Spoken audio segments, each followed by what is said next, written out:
অনেক অনেক বছর আগে প্রাচীন ভারতে বাস করতেন এক মহাবীর রাজা করণ রাজা। তিনি ছিলেন মহান দানবীর এবং সূর্যদেবের পরম ভক্ত।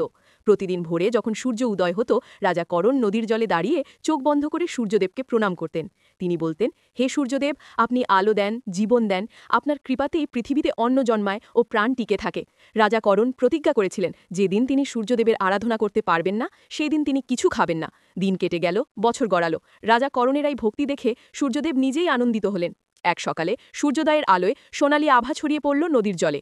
সেই আলো থেকে ধীরে ধীরে আবির্ভূত হলেন সূর্যদেব স্বয়ং। সূর্যদেব মৃদু হেসে বললেন, হে করণ, তোমার ভক্তি আমাকে গভীরভাবে স্পর্শ করেছে। তুমি মানবদের মধ্যে দৃষ্টান্ত স্থাপন করেছ। আমি তোমাকে আশীর্বাদ দিচ্ছি, তোমার রাজ্যে কখনো অন্যের অভাব হবে না। সূর্যের মতোই তোমার নাম উজ্জ্বল থাকবে চিরকাল।